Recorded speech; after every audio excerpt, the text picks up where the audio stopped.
बिस्मिल्लाहिर्रहमानिर्रहीम अस्सलाम वालेकुम प्यारे व्यूअर्स, कैसे हैं? उम्मीद करता हूँ कि तुम सब बिल्कुल खैर वाफियत नाल ते मैं भी तुहाडी दुआ दे नाल अल्हम्दुलिल्लाह फिट फाट हाँ, मज़े च हाँ ते तुहाडी भरजाई भी बिल्कुल ठीक ठाक है।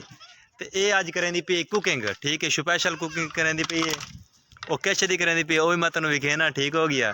क्योंकि असल मसला है कि मेरे अब्बू दे जेहड़ा ना थोड़ी जी लत्तां हैं कमज़ोर, ਉਹਨੂੰ असा अगर कट्टे का गोश्त खवेंदे रहिए तो उन लत्तां उहदी ठीक हो जांदियां। अगर उन्होंने कट्टे का गोश्त ना खवावीए तो वह उठ नहीं सकता। बह तो जाता है लेकिन उन्होंने बंदा एक बार फदते उस तो बाद मेरे अब्बू नूं उठाना पौंदा, ठीक हो गया।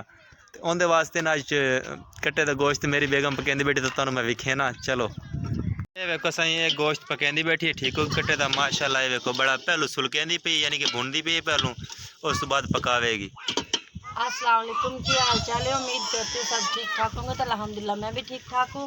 तो अज पकाती पई वड्डा गोश्त, इसलिए पकाती पई कि अब्बू की तबीयत खराब रही है। तो इस वास्ते पकाती पई कि अब्बू ताकत वाला होगा, ताकत ही है ना शायद मैनू गल्लां भुल गई। सही इस वास्ते पकाते पे यानी कि जो इनू मेरा बेन तुहानूं अगे भी मैं दस्या है कि इनू जो आप खवा देवी ना कट्टे का गोश्त उदो बिल्कुल ठीक हो जाता है, यानी कि लत्तां शत्तां बिल्कुल ओके हो जांदियां, टुरदा फिरदा वदा ठीक ठाक। जिस वक्त इनू कट्टे का गोश्त ना खवावी यानी कि 5 दिहाड़े ना खवावी तो 6वें दिहाड़ ना इनू पक्केड़ ते उठावना पौंदा है, ठीक हो गया। इडू मेरा अब्बा भी आंदा पिया, उन्होंने मैं तेन विजिट करवाना। इडू मेरा अब्बा आ गया, ठीक हो गया। तो इहदे वास्ते कट्टे का गोश्त स्पैशल पकदा पिया, क्योंकि अगे भी तुहानूं मैं दस्या, ठीक है, इन्हें लत्तां का मसला थोड़ा जिहा बढ़ जाता जो कट्टे का गोश्त ना खावे तो ही वजह तू आई तो अब्बा कट्टा पट से तू ही मौजा कसम है के आई तो मौजा ही मौजा है। आई तो ठंडा लगे पेन रियान ही खासी तो नहीं। अच्छा तू भी बड़ी छोटी पट से। हाँ वे काशू तू भी आज कट्टा छट्टा खासे छेल छेल ते खा छेल चल चल दे कट्टा खासे।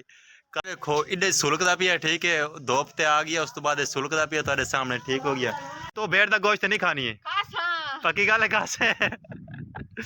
अब उतने दिगर जितने दिगर खाना खुना पकता है उतने दिगर मैं तुहानूं कुछ होर इस बारे दसना चाहना, ठीक होगी। जिथे मैं आया उत्थे फिलहाल ज़मीन साड़ी तो ज़मीन है कोई ना, फिलहाल उत्थे ज़मीन बिल्कुल फ्री है पी। फिलहाल तुहानूं पता है कि साड़ी ज़मीन है कोई ना रवण वास्ते। अबे मेरे इत्थे कब्जा की बैठन यानी कि चौलिस्तान की ज़मीन है, उत्थे कब्जा किया है नहीं में सादा, ठीक हो गया, फ्री। मेरे अब्बे ने तो 4 तो 5 कनाला ज़मीन वाली है। मैं तुहानूं नुक्कर ते चलते विखेना, ठीक हो गया। ये जिथे तक मैं जा रही हाँ ना, ठीक है, उतने तक ज़मीन मेरे अब्बे वाली हुई, ठीक हो गया। यानी कि इतने कोई पैसे नहीं थे, बिल्कुल फ्री है। ये मैं आ गया, ठीक है। ये दीवार तोड़ तोड़ तुस वेखते पैने, ठीक है। ये ज़मीन मेरे अब्बे के कब्जे च, इस हाथ च, ठीक है। उस तो इलावा दूसरी दीवार वो तुहानूं सामने नज़र आती, छोटा जो कोना नज़र आता पे, ठीक हो गया। वो जिते बाल बैठे निक्का जे, ठीक है। इस सीधा इवें सारी ये टोटल हवेली मेरे अब्बे वाली है।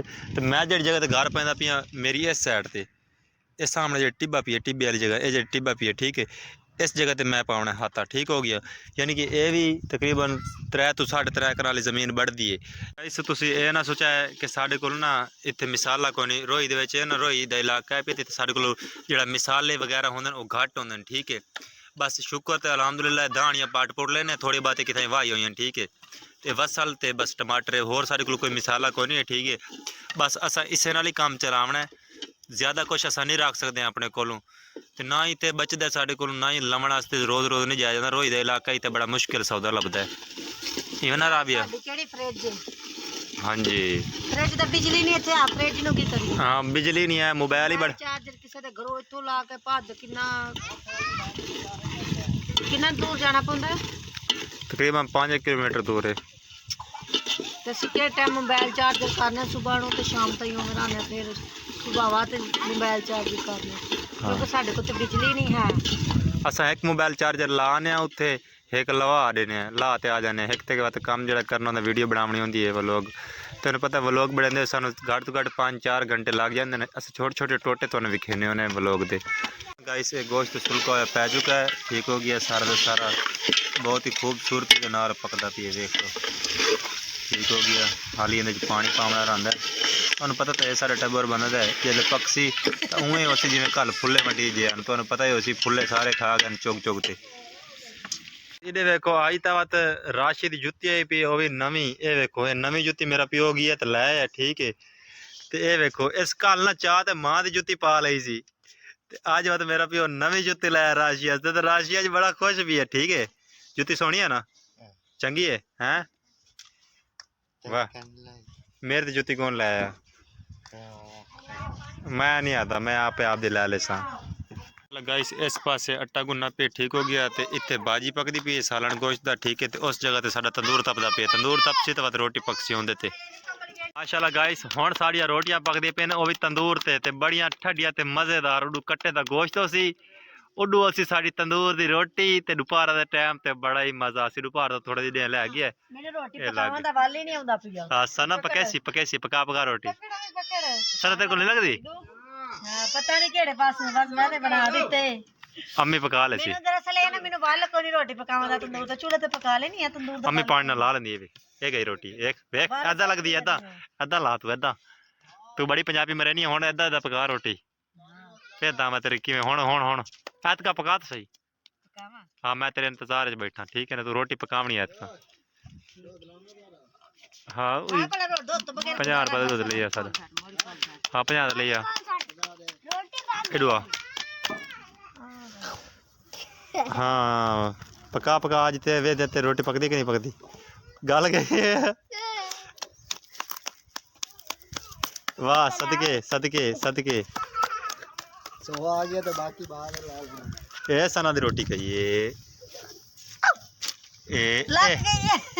लग गई नसीब तेरे चंगी रोटी लगी है चलो ठीक है और लावा के बाद सब नहीं अम्मी ने पेड़े गाड़ करते बाद देख खड़ी तू ला दी रोटी पक गई हां वाह जी वाह चलो गाइस साडा ना जेड़ा खाना है पिया तैयार हो चुका ठीक हो गया ते मेरी अम्मा जान सारा रोटी देंदी बेटी ते सारे अपनी अपनी जगह ते बैठ खांदे बैठे ठीक हो गया ते भुख हुण मैनू भी बड़े जोरां दी लगी खड़ी ते मैं भी खावनी है देखो केड़ा सोहना साडा माशाल्लाह कट्टे दा गोश्त पक्का पी ठीक हो गया ते हुण सारे जने खासन जितने साडे टिट बकड़ी है ये भी खांदी बैठी है राबी भी पर खांदी बैठी है ते ये मेरे वास्ते भी आ गई माशाल्लाह जी ये हुण आपा खाने चल ते ठीक हो गया ते स्वाद लेने कट्टे दे गोश्त दा अज हैं मैं बासा इथाई इत्थे तले बासा जमीन दे उत्ते इत्थे बैठे रोटी खमसा ठीक हो गया इत्थे बैठे अपनी बाजी रोटी आ गई ठीक हो गया ते माशाल्लाह जी सारा दी रोटी छोटी तैयार हो चुकी है हर बंदा अपनी अपनी रोटी खांदा बैठा है ते इसे दे नाल अज दे व्लॉग दा पकरे सु एंड मिलांगे किसी नैक्सट वीडियो विच अगर साडी वीडियो तुहानू चंगी लगदी है साडे चैनल नू जेड़ा नवा बंदा है सब्सक्राइब कर देवे ते जेड़ा पुराना है ओदी बड़ी मेहरबानी साडी वीडियो वेखण वास्ते बाकी गुड हो गया मिलांगे किसी नैक्सट वीडियो दुआवां याद रखना है बाय अल्लाह हाफिज़ हुण मैं भी रोटी खा लवां।